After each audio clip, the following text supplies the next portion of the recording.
screen terkait saya akan coba share screen.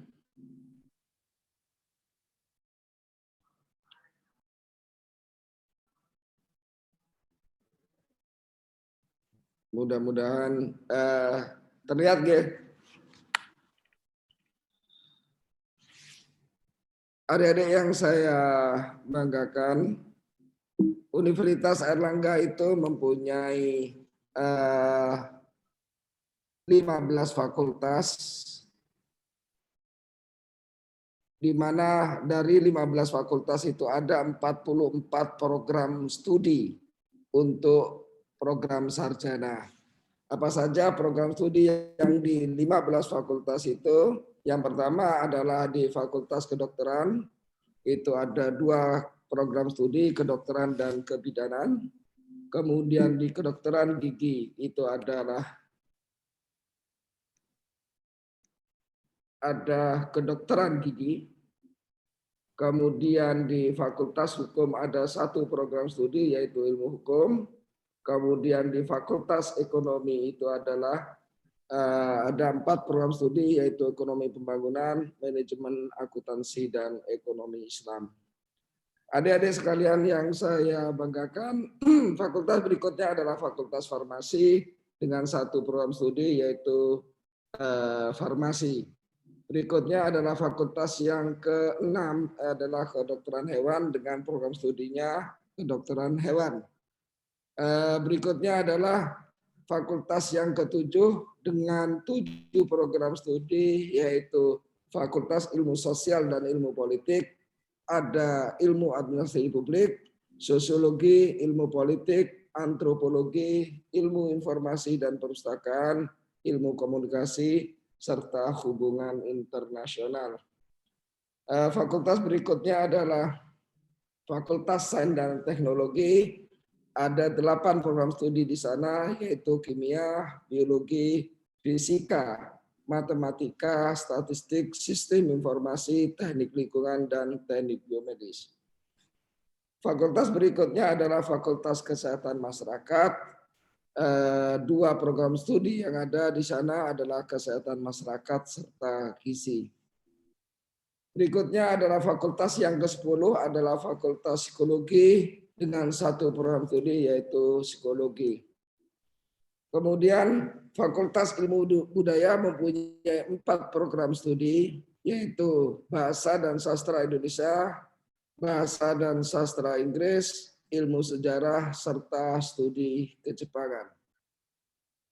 Berikutnya adalah Fakultas Keperawatan dengan 1 program studi yaitu keperawatan. Fakultas yang berikutnya adalah Fakultas Perikanan dan Kelautan. Ada 2 program studi di sana yaitu akuakultur serta teknologi hasil perikanan. Berikutnya adalah fakultas, ini adalah fakultas yang terbaru di Universitas Airlangga yaitu Fakultas Teknologi Maju dan Multidisiplin. Ini baru berdiri tahun 2020 kemarin. Berarti 2021 itu adalah angkatan yang kedua. Adalah mempunyai 5 program studi. Yang pertama adalah program studi rekayasa nanoteknologi, kemudian teknik robotika dan kecerdasan buatan, teknik industri, teknik elektro, serta yang terakhir adalah program studi teknologi sains data. Selain itu, Universitas Airlangga menyelenggarakan pendidikan di luar kampus utama yang tempatnya ada di Banyuwangi. Ada 4 program studi yang di sana, yaitu akuntansi, kemudian kesehatan masyarakat, akuakultur, serta kedokteran hewan. Selain itu juga UNER juga menyelenggarakan kelas internasional.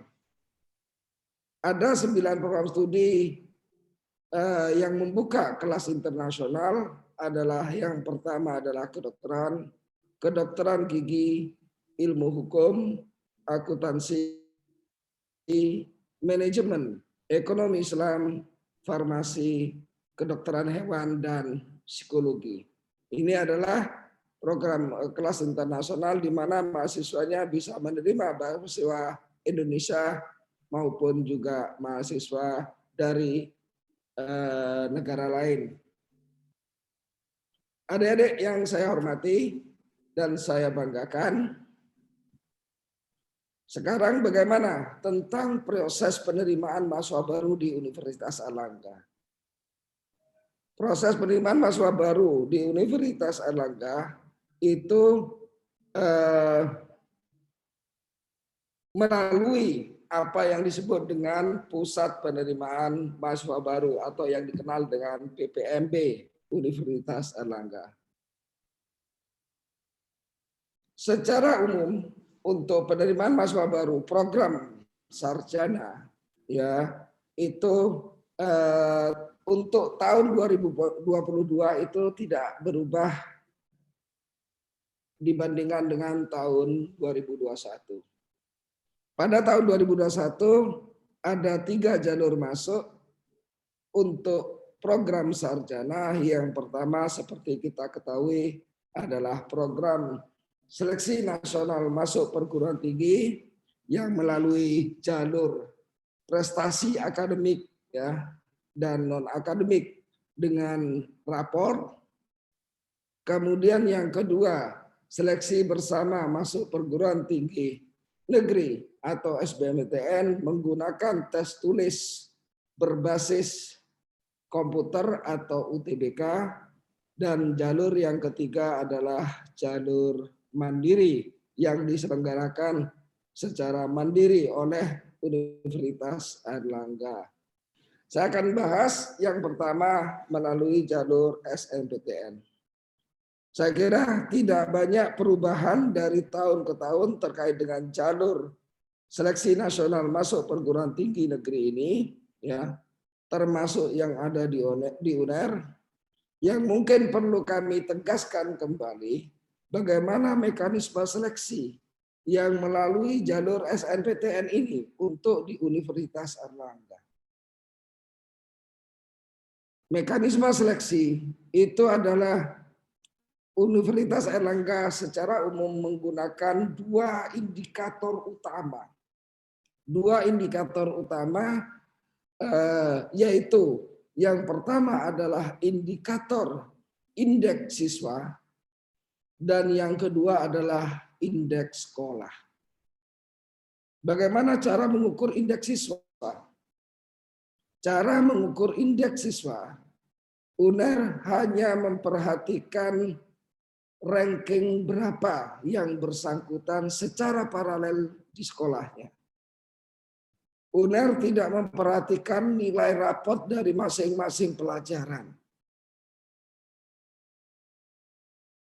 Oh, kalau masuk kedokteran harus nilainya sekian untuk biologinya dan lain sebagainya. Itu adalah bagian-bagian yang kesekian dalam pertimbangan. Pertimbangan utamanya adalah yang bersangkutan itu ranking berapa di sekolah secara paralel. Bukan di kelas, tetapi ranking sekolah.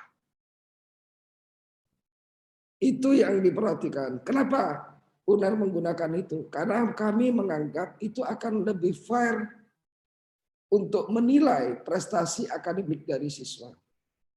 Kenapa? Nilai rapot itu sangatlah relatif.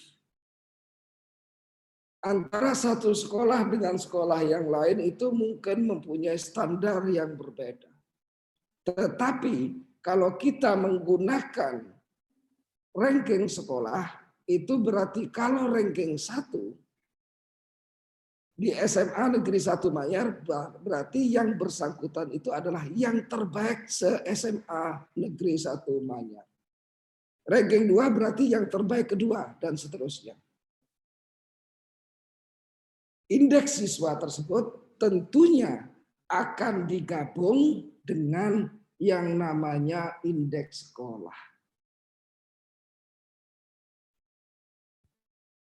Indeks sekolah 2 tahun ini lembaga tes masuk perguruan tinggi atau LTPT sudah merilis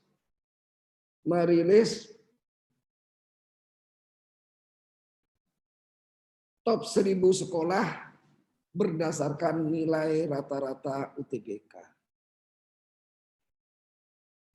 Ketika sekolah-sekolah masuk dalam jajaran top 1000, ya, top 1000 itu kalau istilah kami itu kuartil pertama. Karena ada 4.000 sekolah seluruh Indonesia yang mengikuti, ya, sekitar 4.000 lebih, ya, 4.000 sekolah yang mengikuti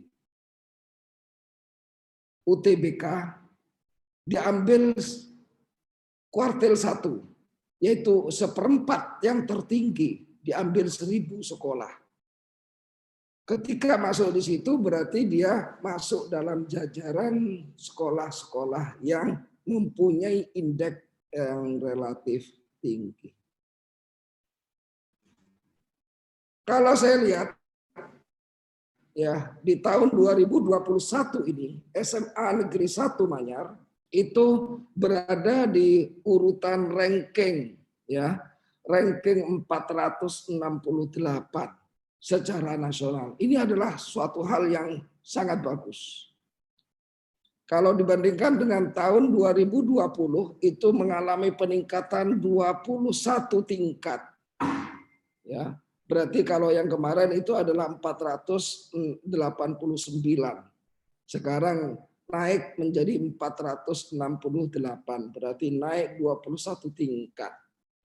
Ini adalah capaian yang luar biasa. Selamat untuk SMA Negeri Manyar dengan kenaikan ini dan masuk dalam top 1.000 sekolah secara nasional yang mempunyai rata-rata nilai UTBK ini, maka paling tidak SMA Negeri 1 Manyar itu mempunyai modal untuk bagaimana meloloskan siswa-siswanya untuk bisa diterima di jalur SNMPTN.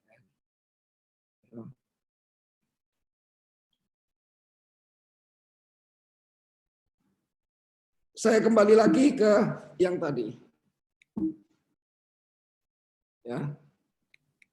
Saya kembali lagi yang tadi. Di jalur SNMPTN itu adalah indikator 2 ukuran yang digunakan indikator untuk menseleksi. Indeks siswa berdasarkan ranking, indeks sekolah berdasarkan ranking sekolah di top 1.000. Tentu saja ada kemudian pilihan-pilihan yang ada itu tentu saja disesuaikan, ya, disesuaikan dengan tingkat persaingan yang ada di masing-masing perguruan tinggi. Adik-adik sekalian yang saya banggakan serta ibu bapak, ya, para guru khususnya guru BK, ketika sebentar lagi nanti di awal Januari, awal tahun 2022 itu pasti para guru BK, para sekolah itu disibukkan dengan pengisian PDSS. Ini sangat penting bagi kalian semuanya mengisi dengan benar dan melakukan verifikasi dengan cermat. Ya. Jangan sampai kemudian keliru, kemudian ketika sudah masuk, ya, aturan-aturannya insya Allah meskipun belum keluar, sebentar lagi akan di-launching oleh HNTMPT, insya Allah tidak akan banyak perubahan dibandingkan tahun 2021. Itu sangat penting. Bagaimana strategi memilih jurusan, ya, bagaimana ini, ya, bagaimana agar bisa tembus ke perguruan tinggi yang diinginkan, seperti misalkan bisa diterima di UNER. Ya tinggal nanti banyak diskusi, banyak ini, tapi yang paling penting dalam memilih jurusan itu adalah pilihlah jurusan tidak asal pilih, ya, tidak asal diterima, tapi pilihlah yang memang betul-betul yang sangat diinginkan atau diminati oleh adik-adik semuanya. Karena konsekuensinya berat. Kalau kalian milih, ya, asal sekedar pilih, asal sekedar diterima, maka aturan sudah jelas dikatakan bagi yang diterima di SNMPTN, maka yang bersangkutan tidak boleh atau tidak bisa ikut SBMPTN. Jadi pilihlah jurusan-jurusan yang memang betul-betul ingin dimasuki, ya, jangan sampai diterima kemudian nggak daftar ulang. Nggak bisa ikut UTBK. Kemudian kalau ikut mandiri, iya kalau diterima, kalau enggak. Ya. Itu sangat penting. Kemudian yang kedua, jalur yang kedua itu adalah SBMPTN, itu masih sama dengan tahun 2021 untuk tahun 2022, yaitu menggunakan nilai UTBK. Kemudian jalur yang ketiga, ini yang penting saya informasikan di awal. Ya, meskipun pengumuman resminya belum keluar, tapi untuk jalur mandiri di UNER itu akan ada dua macam. Yang pertama untuk tahun 2022 ya, yang pertama adalah jalur mandiri yang menggunakan nilai UTBK. Tetapi yang mau mengikuti jalur mandiri menggunakan nilai UTBK itu adalah waktu UTBK-nya salah satu pilihannya harus UNER.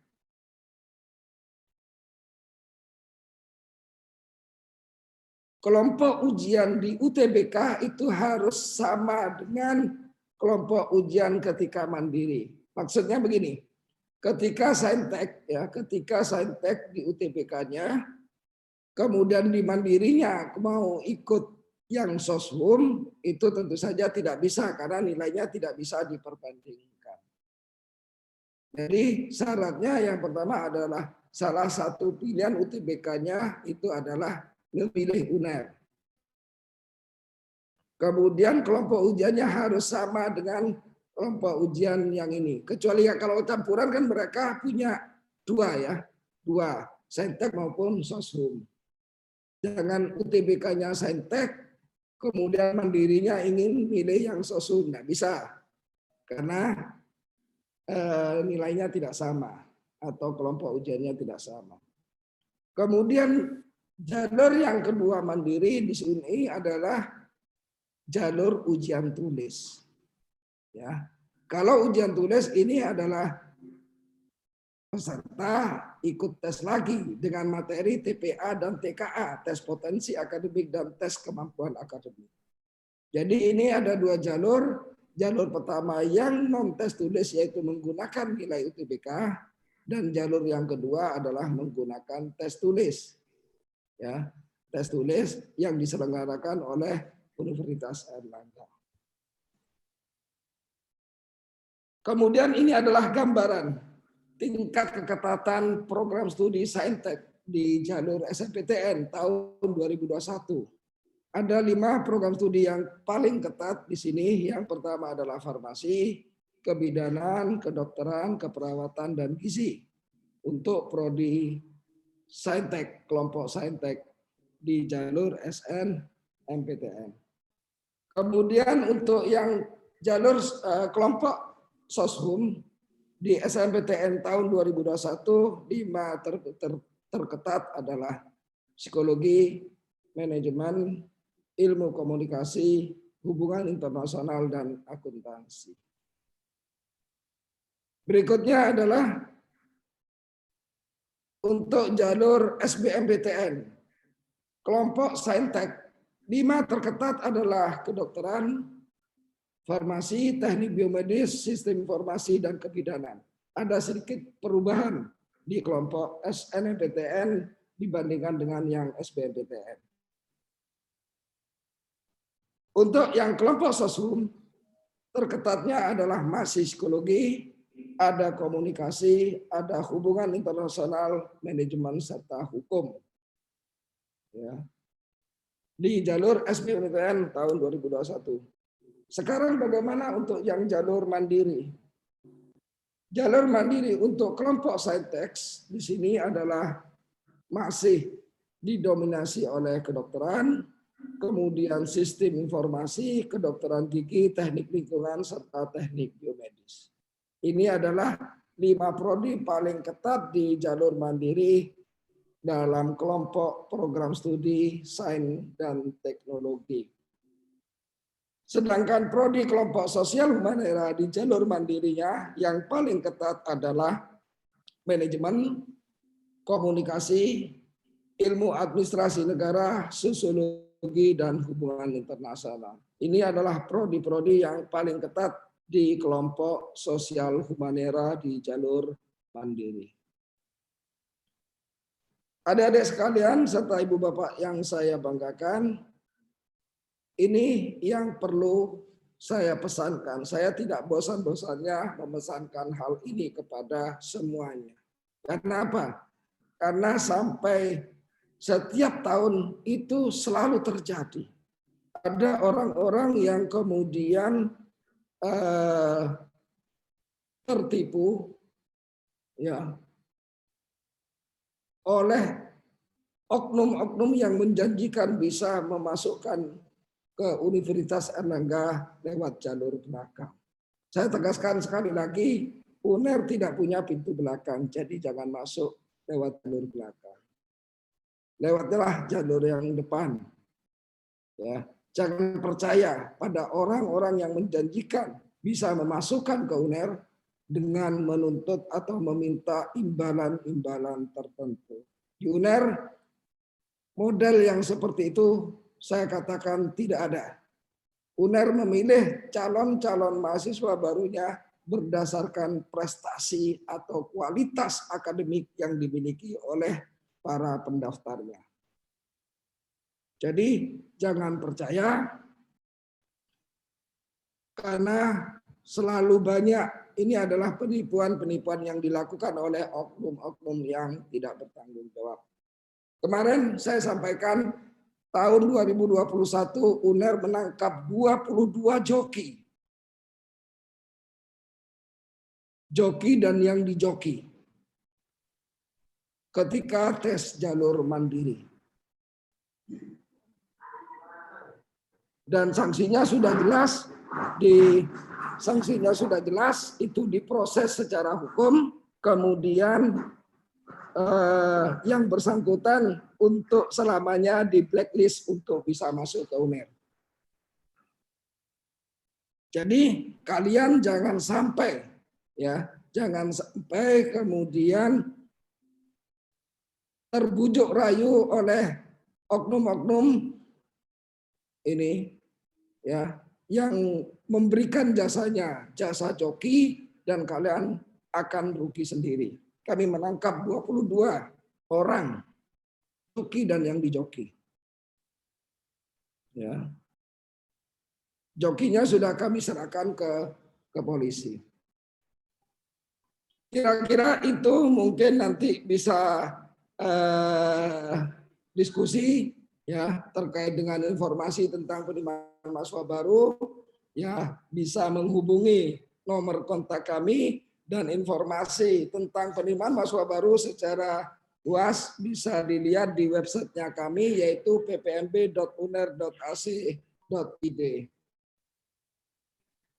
Saya kira itu yang bisa saya sampaikan.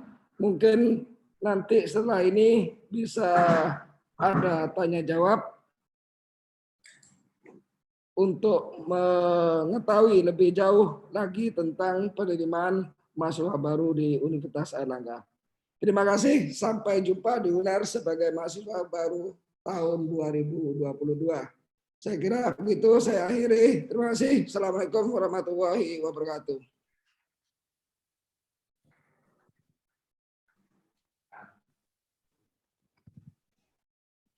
Terima kasih Bapak untuk informasi yang sudah disampaikan.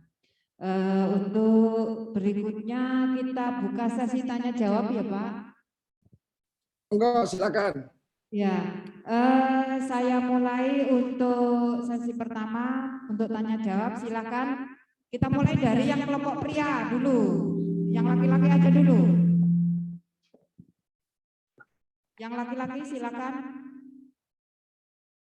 Yang ingin ke UNER berapa orang sih di sini? Ya, yang laki-laki. Biasanya kan perempuan lebih dulu lady first, sekarang enggak.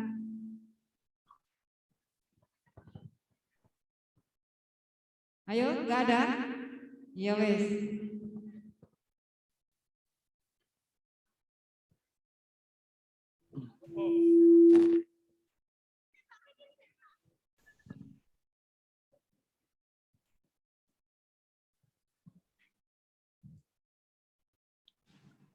Ayo, Pak.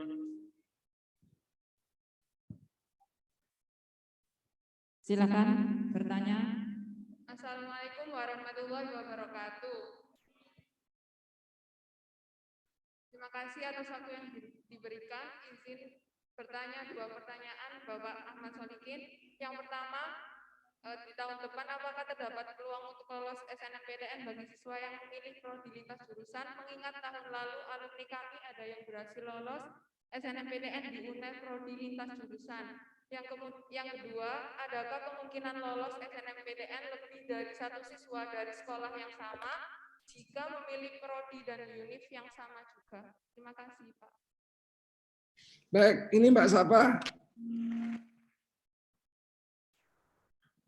Baik, terima kasih. Siapa Mbak? Ya, baik, terima kasih. Pertanyaan pertama, apakah ada peluang untuk diterima ketika lintas jurusan? Ya, semua peluang itu sangat mungkin terjadi. Ya. Sangat mungkin yang terjadi, tapi yang paling banyak terjadi itu adalah lintas jurusan yang awalnya dari jurusan MIPA, Matematika dan Ilmu Pengetahuan Alam, itu yang memilih prodi Soshum. Ya. Sangat mungkin. Ya. Dan yang paling banyak memang seperti itu, karena memang yang jurusan IPS itu rata-rata hanya beberapa kelas, gitu ya. Tapi sebetulnya, ya lintas jurusan itu mungkin diterima, ya juga mungkin tidak, gitu ya. Yang lintas jurusan tentu saja, ya karena di UNER itu adalah berdasarkan ranking. Kalau rankingnya di bawah-bawah, yang lulusan IPA-nya kemudian milih di ini, tentu saja pasti akan kalah dengan yang memang langsung dari jurusan IPS. Itu sangat relatif, ya, sangat relatif, sangat mungkin bisa diterima, sangat mungkin juga tidak, sangat relatif sekali. Ya, ada beberapa prodi yang banyak menerima dari jurusan IPA. Salah satunya adalah jurusan di ekonomi. Ya. Di ekonomi itu juga karena memang kepelajarannya di ekonomi itu adalah banyak hitung-hitungannya, banyak yang ini, ya, yang kuantitatif, maka anak-anak IPA biasanya juga dilirik ketika masuk di sana. Tapi sekali lagi, diterima tidaknya itu sangat tergantung dari kualitas dari yang bersangkutan. Yang bersangkutan itu prestasinya seperti apa. Kemudian yang kedua, tadi pertanyaannya adalah apakah dimungkinkan atau peluangnya bagaimana dari satu sekolah diterima lebih dari satu di prodi yang sama. Itu juga mungkin. Itu juga mungkin untuk diterima. Ya. Itu juga mungkin diterima, ya, dari satu sekolah bisa diterima lebih dari satu. Sekali lagi sangat tergantung kepada kualitas yang mendaftar. Misalkan ranking 1 dan ranking 2-nya milih, ya, milih ini, ya, milih farmasi misalkan, milih farmasi, ranking 1 dan ranking 2-nya milih farmasi, sama-sama milih farmasi, ya, ya sangat mungkin untuk diterima di dua-duanya di farmasi. Kenapa saya kemudian memberi contoh farmasi, tidak kedokteran? Saya memberi contoh farmasi, bukan kedokteran, karena tentunya farmasi itu adalah kedokteran itu adalah sangatlah ketat persaingannya. Pengalaman kemarin itu adalah dari yang mendaftar sekitar 2.500 mendaftar itu adalah 2.500 pendaftar yang memilih kedokteran itu berasal dari 800 sekolah. 800 sekolah. Kalau kemudian diasumsikan yang diterima itu adalah yang ranking 1. Yang mendaftar ke UNER itu berarti ranking 1 semuanya, berarti ada 800 orang yang ranking 1 dari 800 sekolah. Itu asumsinya. Padahal daya tampungnya apa? Daya tampungnya hanya 75 orang. Hanya daya tampungnya hanya 50 untuk jalur SNMPTN. Kalau kedokteran sangatlah ketat sekali. Ya. Sangat jarang sekali di kedokteran itu yang satu sekolah itu diterima lebih dari 1. Hanya ada beberapa orang nggak sampai, ya hanya bisa dalam hitungan jari aja sekolah-sekolah yang diterima siswanya di jalur SNMPTN itu lebih dari 1. Kalau prodi lainnya selain kedokteran itu sangat dimungkinkan untuk diterima lebih dari 1. Kira-kira begitu, Mbak.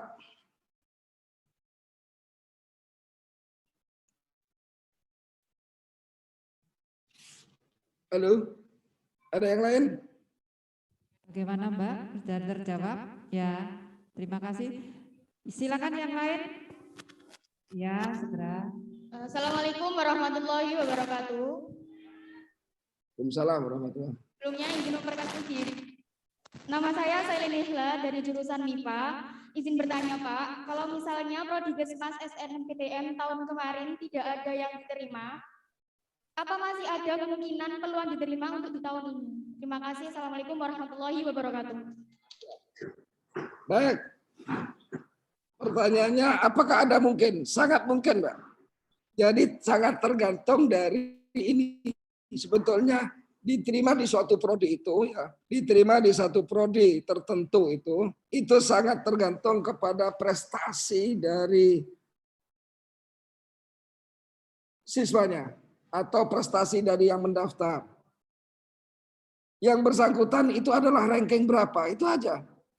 Kalau misalkan dari SMA Manyar, misalkan ambil contoh, dia itu adalah ranking katakanlah 10 ke atas gitu ya. Kemudian milih prodi kesehatan masyarakat, gizi atau apapun, itu sangat mungkin bisa bersaing, bisa menang bersaing.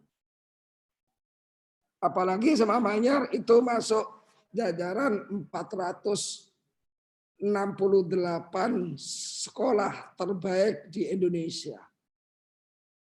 Itu sangat mungkin. Jadi ranking itu ya itu sangat menentukan pilihan program studi. Karena kan ketika ranking sekolah kemudian ranking siswa digabung itu akan mendapatkan skor nilai. Nilai itulah yang kemudian dipertandingkan dengan sekolah-sekolah yang lainnya yang mendaftar di jurusan yang sama.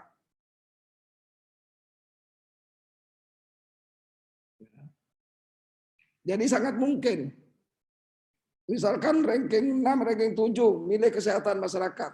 Peluangnya sangat besar untuk bisa diterima. Tapi kalau ranking 10, misalkan milih di kedokteran, itu ya ada peluangnya, tapi sangat-sangatlah kecil. Paling kedokteran itu yang dilihat itu adalah ranking Doremi. Ranking 1, ranking 2, ranking 3. Gitu ya. Kira-kira begitu Mbak ya, sangat mungkin ini ya. Jadi jangan terpaku tahun kemarin nggak ada yang diterima, sekarang juga mungkin sulit, tidak apa-apa, tetap itu aja. Karena diterima atau tidaknya itu adalah setiap tahun itu tahun yang kemarin tidak bisa dijadikan sebagai patokan penuh. Kalau tahun kemarin nggak ada yang terima, siapa tahu tahun ini nanti akan diterima. Tentu saja kami dalam memilih itu menyesuaikan tadi masalah kualitas dari siswanya dan kualitas dari sekolah dia berasal. Kira-kira begitu.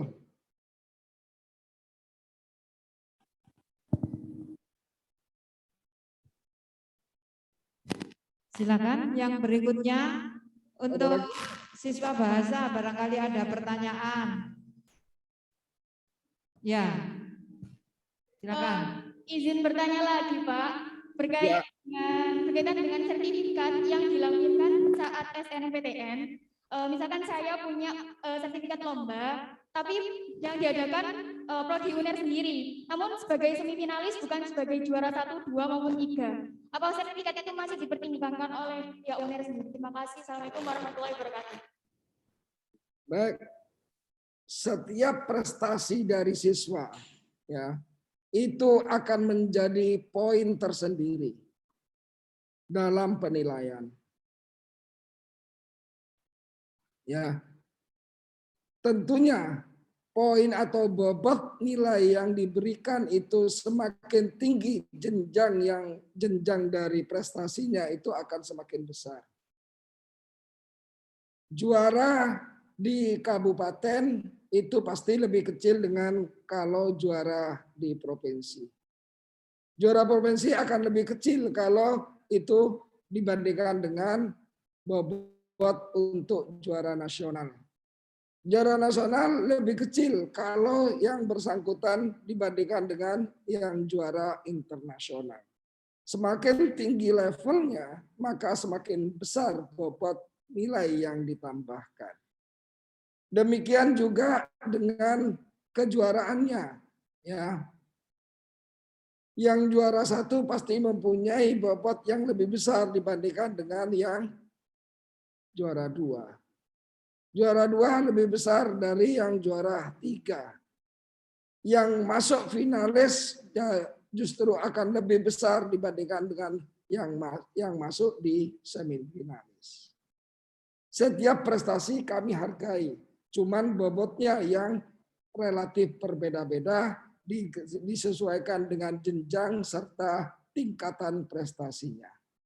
Kira-kira begitu, Mbak.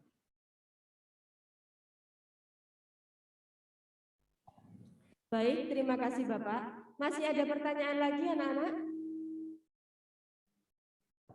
Assalamualaikum warahmatullahi wabarakatuh. Perkenalkan, nama saya Rahmadova Alfareza dari kelas 11 PJ2T. Di sini saya memiliki pertanyaan. Berapa rata-rata nilai untuk jalur SNMPTN Prodi Kedokteran di UNAIR sehingga dapat diterima di prodi tersebut jika tidak memiliki sertifikat?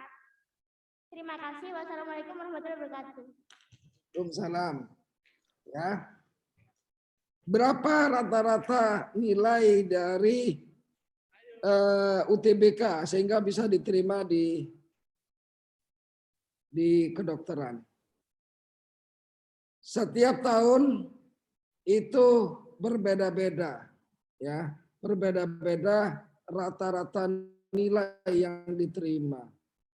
Ketika pendaftarnya itu banyak, tapi kemudian yang mempunyai rata-rata nilai itu paling banyak tinggi semua, maka rata-ratanya akan meningkat, ketarik ke atas. Ya, kalau di UNER saya melihat yang diterima kedokteran itu sekitar 750 ke atas, ya, 750 ke atas. Ya.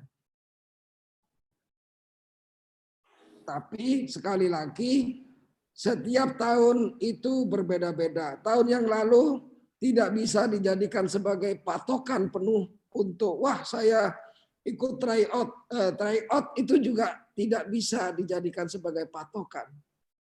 Karena soal tryout itu berbeda dengan soal yang ada di UTBK.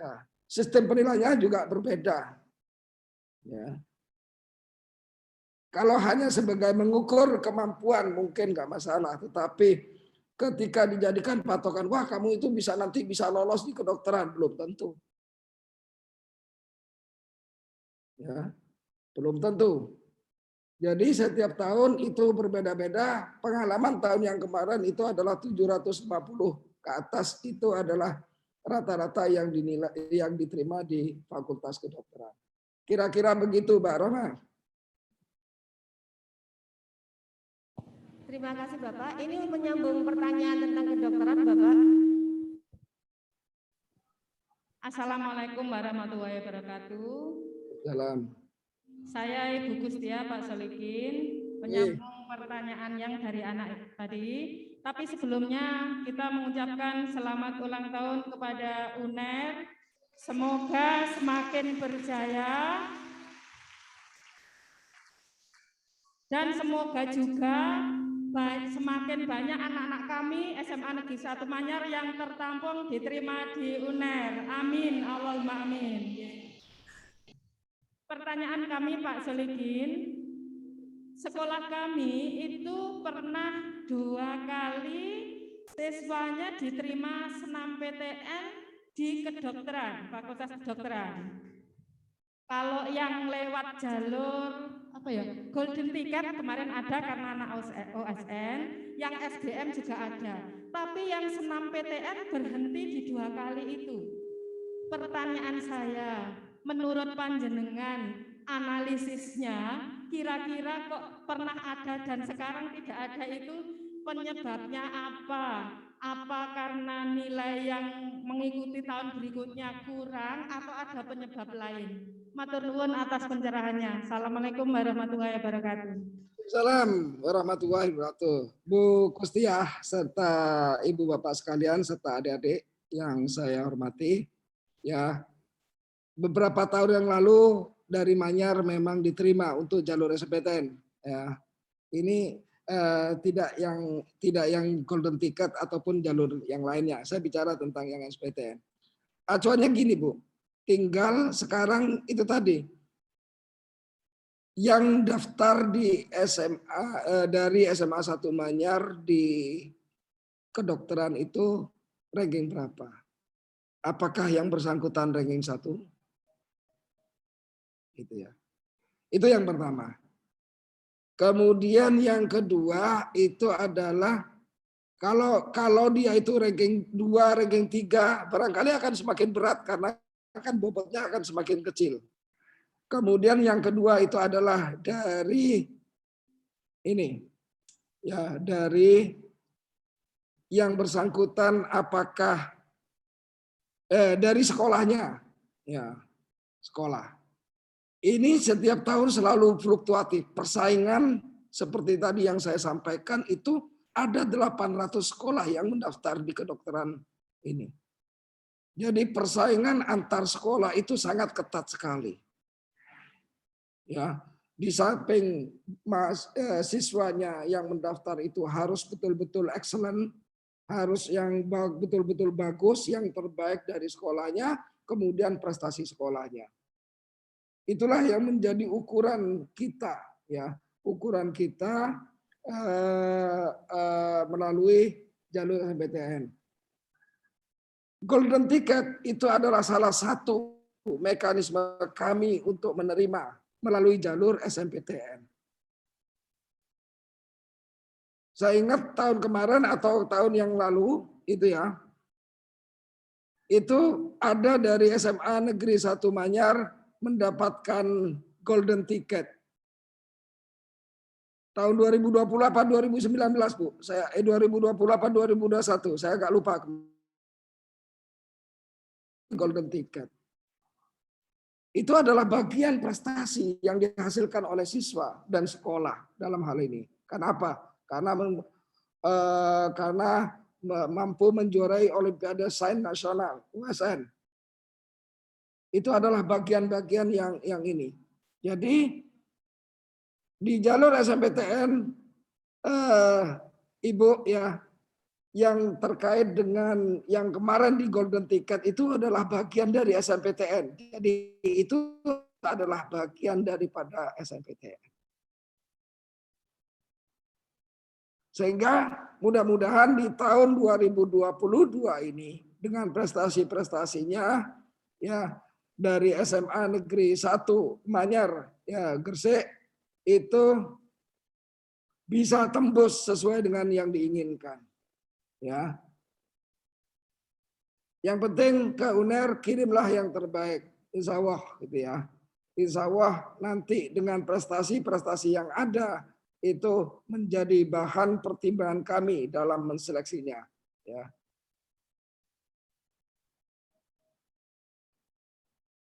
Saya kira begitu Bu Kustia. Terima kasih Pak. Sedikit menyambung Pak pertanyaannya Bu Rustia. Berarti kesimpulannya kalau siswa kami itu bermodalkan nilai rapot saja tanpa prestasi, kemungkinan untuk diterima di jalur SNPTN untuk prodi kedokteran agak sulit ya Pak? Sangat relatif dengan jumlah pendaftar dari sekolah yang lain. Bayangkan Ibu, tadi saya sudah sampaikan itu ada 800 sekolah yang mendaftar ke kedokteran. Padahal yang slot kami atau daya tampung SNMPTN di kedokteran itu hanya 50, Ibu. Jadi memang persaingan antar sekolah, persaingan antar siswa itu adalah sangat-sangatlah berat. Tapi yang mungkin yang perlu kami sampaikan di sini adalah SNMPTN bukan satu-satunya jalur untuk masuk UNER. Ya. Karena di SNMPTN slotnya memang sangat-sangatlah sedikit.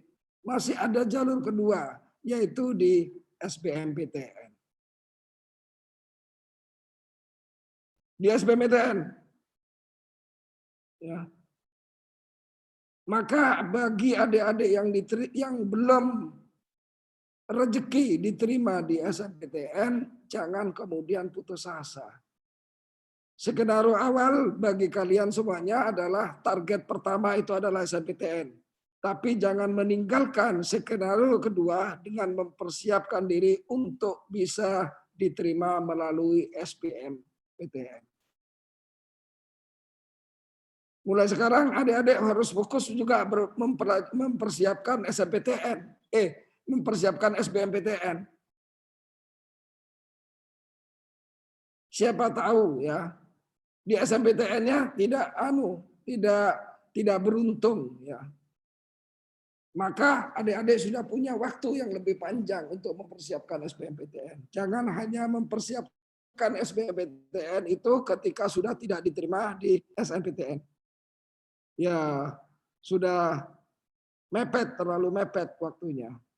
Jadi sekali lagi Ibu ya, sangat tergantung dari distribusi dari pendaftar. Setiap tahun itu selalu berubah-ubah. Ya. Yang dulunya ada SMA yang tidak pernah masuk, tidak daftar ke mana? Ke UNER. Tiba-tiba SMA itu masuk, padahal itu dia adalah top 10 nasional. Seperti contohnya itu dari SMA Jakarta, SMA 8 Jakarta, yang masuk 3 besar, SMA Tamrin, itu tiba-tiba daftar ke UNER. Disitulah persaingan-persaingan yang kemudian bisa saja kemudian ketika digabung nilainya secara total itu ini. Tapi saya kira kita harus tetap optimis dengan tetap berusaha, berjuang, dan jangan kemudian putus asa kalau pas di jalur SNMPTN itu masih belum beruntung. Masih ada jalur yang kedua yaitu SBMPTN. Saya kira begitu, Bu. Ya, terima kasih Bapak, penjelasannya sangat gamblang. Kami tunggu untuk pengumuman pelaksanaan jalur golden ticket Pak, barangkali nanti bisa di-share ke sekolah kami. Karena besar harapan kami ada siswa kami yang diterima dari jalur golden ticket. Untuk selanjutnya silakan yang mau bertanya. Ya, yang belakang. Oke, Assalamualaikum warahmatullahi wabarakatuh. Salam. Nama saya Gilang dari jurusan IPS. Saya mau tanya mengenai sertifikat. Jadi untuk pendaftaran SNMPTN 2022, untuk anak yang mempunyai sertifikat itu kan harus melampirkan sertifikat ya. Itu minimal sertifikatnya tahun berapa ya Pak kalau boleh tahu? Tahun 2019 atau tahun 2020? Terima kasih. Ya, terima kasih Gilang. Untuk SNMPTN itu adalah memang ketika mendaftar itu ada bisa melampirkan atau mengupload dokumen sertifikat atau dokumen prestasi yang dimiliki. Berapa tahun? Dokumen atau sertifikat atau prestasi yang dimiliki itu selama yang bersangkutan selama Mas Gilang menjadi siswa SMA itu ya.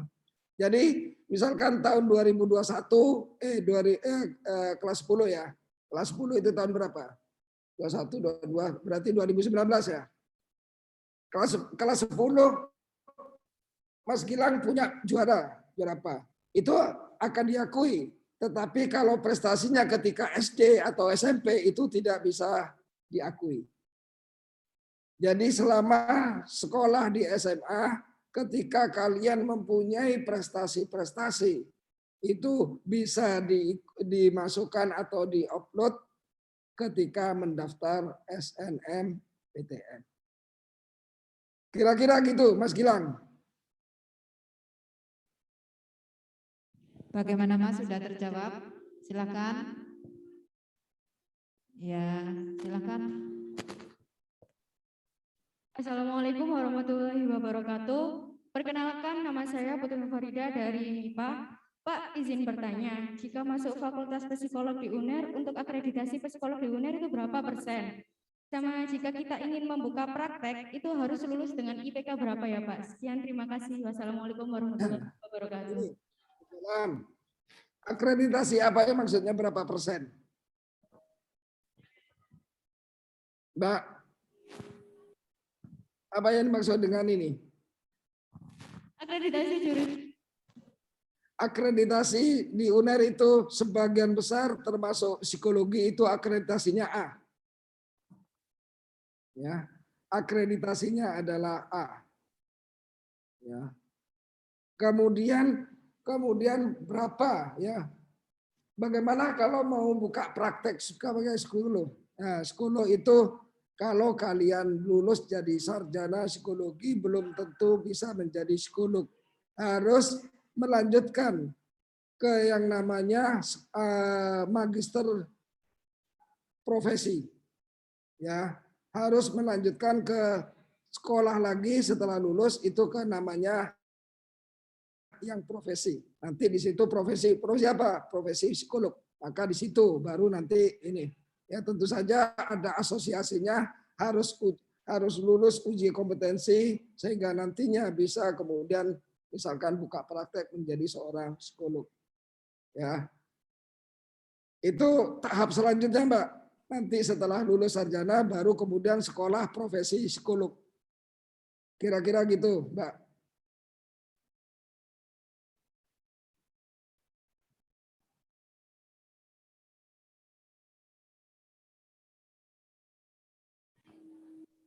Ada lagi? Assalamualaikum warahmatullahi wabarakatuh. Ya, Waalaikumsalam. Sebelumnya izin memperkenalkan diri, Pak. Nama saya Putri Fitratul Fuada dari peminatan MIPA. Mau bertanya, kalau misalkan saya punya KIP kuliah, terus mau ambil prodi, katakanlah misalnya prodi matematika, terus di sisi lain ada teman saya yang juga mau ambil prodi matematika di universitas yang sama. Itu kira-kira ada perbedaan nggak ya Pak? Apakah yang pendaftar di jalur KIP kuliah itu hanya bersaing sesama pendaftar yang punya KIP kuliah atau tidak? Terima kasih. Ya. Dalam proses, Mbak Putri ya, dalam proses seleksi kita tidak memperhatikan yang bersangkutan dari KIP kuliah atau dari yang non KIP kuliah. Kalau nilainya bagus ya akan diterima. Terlepas dia yang bersangkutan itu berasal dari KIP kuliah atau ini wong KIP kuliah juga bayar juga kok, tapi yang bayarin adalah pemerintah. Ya, KIP kuliah itu kan beasiswa yang diberikan oleh pemerintah. Jadi tidak ada perbedaan, sekali lagi tidak ada perbedaan perlakuan. Wah ini karena KIP kuliah nggak usah lah, kita menerima yang reguler saja. Tidak. Ya. Kalau nilainya bagus, itu dari manapun diterima. Kalau dua-duanya bagus, misalkan ini ya tinggal diterima semua, Mbak. Jatahnya kurang satu, Pak. Padahal ini ada dua, satunya dari kuliah, satunya dari non kuliah. Nilainya sama, misalkan. Ya udah, nggak usah repot-repot, diterima dua, kan nggak masalah. Uang di SNMPTN itu minimal itu kan boleh lebih. tidak boleh kurang. Jadi jangan khawatir, untuk semuanya di UNER yang diperhatikan itu adalah prestasi akademiknya. Bukan dari mana dia berasal, apakah dari KIP kuliah atau non-KIP kuliah. Kira-kira gitu, Mbak Putri. Oke, pertanyaan terakhir. Oh, masih banyak. Wow, banyak.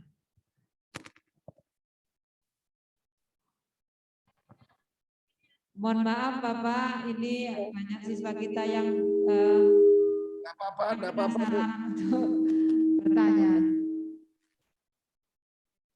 Assalamualaikum warahmatullahi wabarakatuh. Nama saya Rizka Hadijah Amalia dari IPA. Pak, izin bertanya, apakah pada SNMPTN boleh memilih satu prodi Saintek dan satu prodi Sosum? Contohnya seperti jurusan pertama memilih prodi kedokteran dan jurusan kedua memilih prodi manajemen. Apakah boleh, Pak? Terima kasih.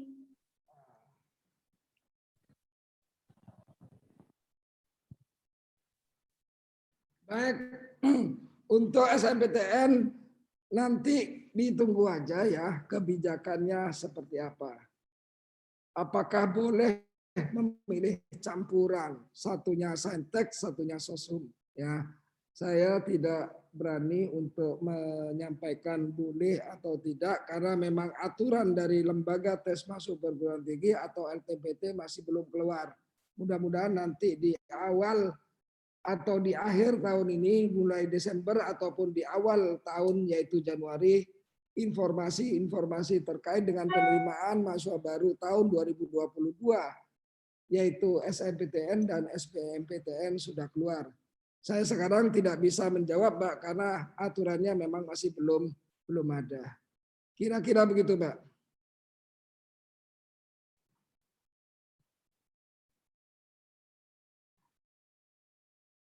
Sudah selesai? Oh, masih ada lagi Bapak, mohon maaf. Tidak apa-apa. Santai aja. Assalamualaikum warahmatullahi wabarakatuh. Nama saya Rina Akmal Gahar dari MIPA. Saya mau bertanya, bagaimana tahapan pembuatan KIP kuliah dan kapan waktu yang tepat untuk membuat KIP kuliah? Terima kasih. Wassalamualaikum warahmatullahi wabarakatuh. Baik, untuk KIP kuliah itu adalah Mbaknya harus rajin-rajin melihat websitenya yang memberi KIP kuliah, yaitu puslabdik.go.id.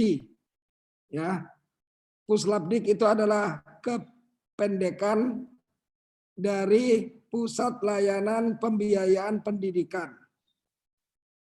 Ya, jadi Mbaknya harus proaktif untuk bisa mencari dan membaca pengumuman informasinya itu. Carilah di kementerian, di websitenya Kemdikbudristek, ya. Kemudian atau paling gampang itu Mbaknya di search di bah Google gitu ya, Puslabdik. Di situ kemudian masuk, di situ akan diinformasikan kapan. Ya mulai sekarang. Ya, mulai sekarang hendaknya Mbaknya sudah kalau memang memenuhi kriteria yang dipersyaratkan untuk bisa mendapatkan atau mencalon mendapatkan KIP kuliah, ya sebaiknya menurut saya itu adalah diurus sekarang. Jangan kemudian nanti sudah mau daftar baru ngurus itu. Nanti konsentrasinya juga terpecah. Dan repot harus ngurus surat ini sementara waktunya berjalan terus. Jadi jangan nunggu-nunggu sampai di akhir, mulai sekarang kalau sudah bisa daftar. Informasi yang saya tahu adalah Puslabdik itu selalu membuka proses pendaftaran itu. Kira-kira begitu, Mbak. Sudah ya? Sudah. Oke Bapak, nampaknya anak-anak sudah merasa terwakili, terjawab untuk semua pertanyaan. Terima kasih. Bisa disimpulkan bahwa anak-anak tetap semangat ya untuk mendaftar ke UNER dari jalur SNMPTN. Tetap perhatikan nilai yang dituju untuk prodi yang dituju. Terima kasih. Sebelum kita akhiri, anak-anak semuanya secara kompak ya, kita ucapkan terima kasih. Terima kasih kepada Bapak Dr. Ahmad Solikin. 1, 2, 3. Terima kasih Pak. Bu Kusia, atau ini, kalau boleh tahu, saya tidak baca ini, yang tahun 2021 dari SMA Manyar yang diterima SNMPTN itu ada berapa siswa, Bu?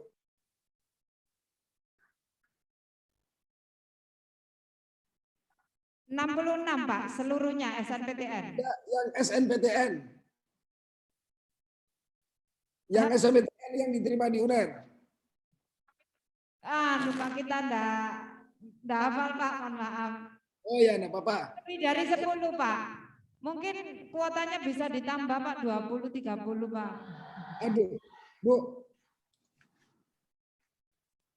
Kalau satu sekolah itu ada diterima 10 ke atas itu sudah sekolah yang sangat pilihan, Bu. Alhamdulillah. Yang terbanyak itu hanya ada yang diterima terbanyak dari satu sekolah itu diterima di SNMPTN ya. Di UNER itu dari beberapa prodi itu hanyalah 16 orang. Itu terbanyak. Termasuk SMA Negeri 1 Manyar ya Pak. Nanti itu 10 itu termasuk yang terbanyak, Bu. Ya, mudah-mudahan nanti alumni SMA Negeri 1 Manyar memenuhi setiap sudut halaman kampus UNER. Amin. Terima kasih Bapak. Sama-sama. Wassalamualaikum warahmatullahi wabarakatuh. Waalaikumsalam warahmatullahi wabarakatuh. Kalau begitu saya mohon izin ya untuk lanjut lagi ke acara. Pak, makasih. Semoga sehat selalu Pak. Amin. Matur nuwun. Ini suara saya habis ini. Sampai. Yuk, mohon pamit.